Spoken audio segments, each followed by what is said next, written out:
Hey everybody, it's Jason Blaha here, and today I want to talk to you guys a little bit about some of the problems that can arise when you have people who have the attitude of, you know what, I can't do any of these old school programs that you're linking, or even like your novice program, because I would get bored if I'm only lifting 3 days a week. I just can't do that.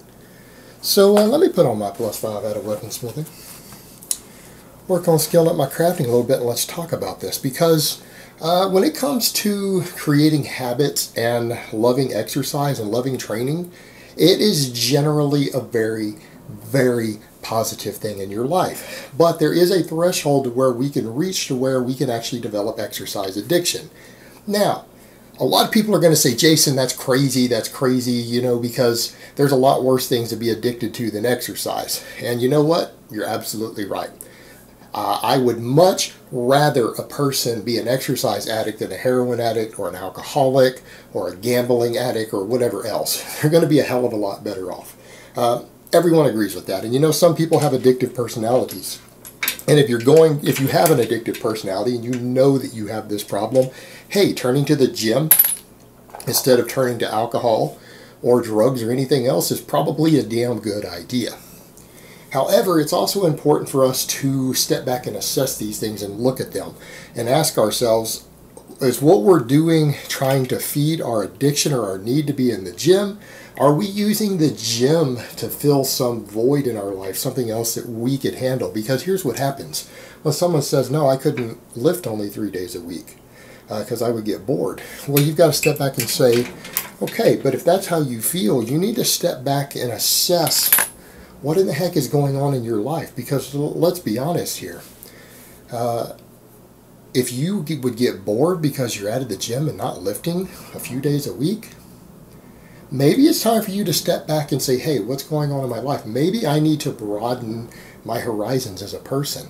Because, I mean, I love lifting weights. I love training. I mean, I've competed in powerlifting. I run a fitness channel, you know, where I talk about lifting every day. I do some type of training every day.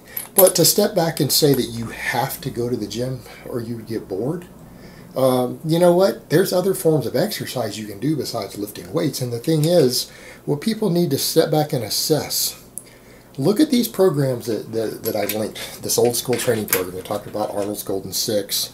I've talked about Reg Park's Beginner 5x5. I've got my Novice 5x5.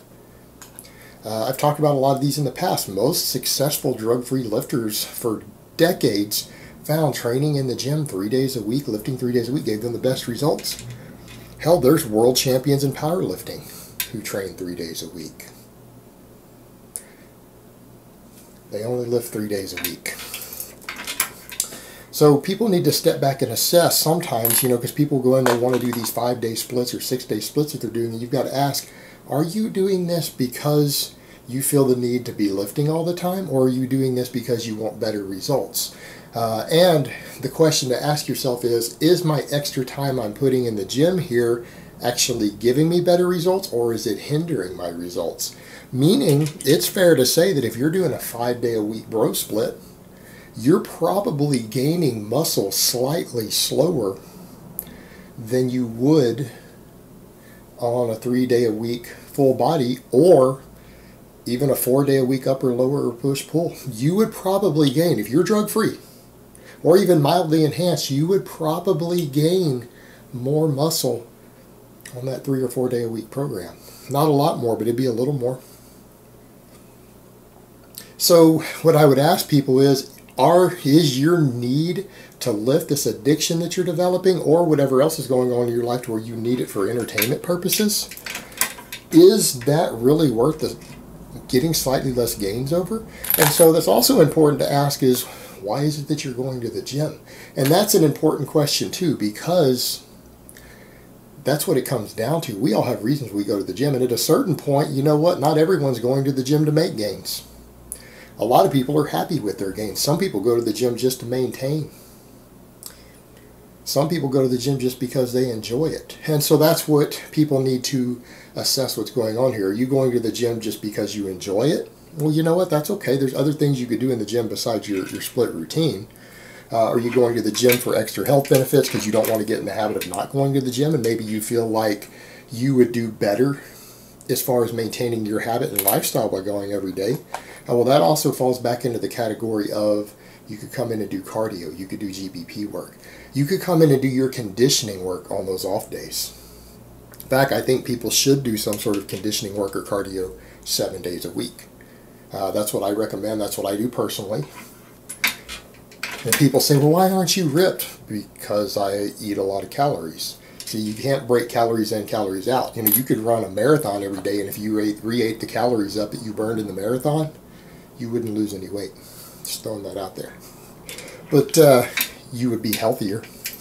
Well, maybe not if you ran a full marathon every day, but that's the whole point. Cardio is there to make you healthier and fitter. It's not necessarily there to get you leaner. It can be a useful tool, but you can gain fat while doing 6 hours of cardio a day if you eat enough calories to gain weight. So back to the point though, you come in and do conditioning work. But don't let your desire to be in the gym interfere with your gains if you're actually in the gym to get the gains and the exercise addiction is a side effect. Or in the case of you feeling the need to be in there to maintain the habit, well, come in and do other stuff. You don't have to lift. You could follow a fantastic 3 or 4 day a week lifting program and still swing through the gym 7 days a week. Some people go to the gym for the social environment. You know what? There's other stuff you could do at a gym besides lift weights. There's cardio, there's all sorts of classes, there's basketball games, all sorts of stuff at a lot of gyms. You go in and do other stuff. You don't have to be in there just to lift. And if anything, you need to make sure you're on a proper structured program and that you're not doing lifting that's being counterproductive. And you know, the real fear here with the exercise addiction, and this is the big point. You know what? I'm not going to tell people what to do with their lives. If you just love being at the gym and you're addicted to exercise, and you're like, well, if I didn't go to the gym every day and maintain that addiction, I might develop a more unhealthy one. Well, I would say, okay, well, then go to the gym. Don't stop going to the gym 7 days a week, if that's your case. But the thing that we need to realize with exercise addiction is that, like with any other addiction, it can become a negative. And with exercise addiction, here's where it can become a negative. People pick programs that allow them to be in the gym all the time. The problem with that is that if it's not a great program and doesn't account for certain variables in your life, because lifting every day isn't ideal for most people.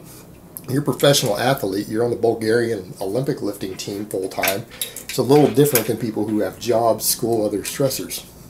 It can actually push you really easily beyond your maximum recoverable fatigue if you're in the gym all the time and you have an actual stressful life of any type, like you actually work for a living. You know, I mean, if you're independently wealthy and you're sitting on $1 million in a trust fund, okay. But if you got to work for a living or go to school full time, you know, training 7 days a week may not be ideal as far as your recovery goes, because you've got other stressors that can affect that. And the problem with under recovery can be, number one, burnout. You can eventually burn out from doing this to the point to where you break your positive habit of going to the gym because you just get so fed up with going to the gym. Eventually people reach that burnout state and they quit. And that's been an observation I've noticed over the years. The people that spend too much time in the gym too early on, trying to push, thinking they're going to get more from it, burn out sooner and they end up quitting. Those are the people who are more likely to quit. All right, number two, overuse injuries. The simple fact of the matter is people who develop an exercise addiction to lifting weights, just like who can develop exercise addictions for other type, tend to get hurt at a higher rate. All right, and when you have any sort of addiction that causes you physical harm in any way, that's why addictions are negative. You know what? If cocaine addictions or methamphetamine addictions didn't cause physical harm to the person with those addictions, they wouldn't be a problem. We wouldn't see them as a bad thing, would we? If the people who took them never got hurt as a result of it in any way, we wouldn't care. No one would see it as a bad thing. It's the fact that it's a form of self-harm. Well, exercise addiction can turn into a form of self-harm because you are much, much more likely to rip things, tear things, get overuse injuries and tendons, inflammation, tendinitis, all sorts of other problems as a result of it.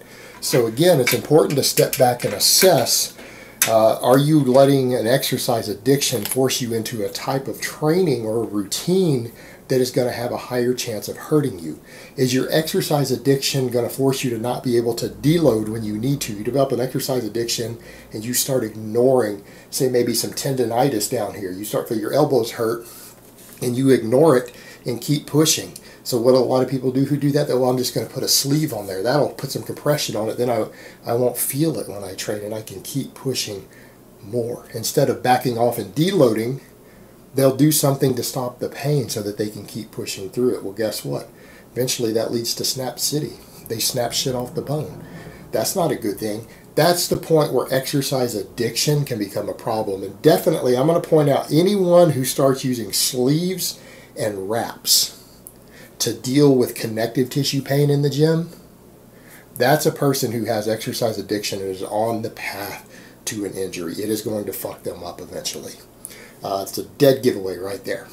Instead of saying, you know, I better figure out why this is hurting and adjust my training, or it's time for me to take a deloader back down, let myself heal and recover.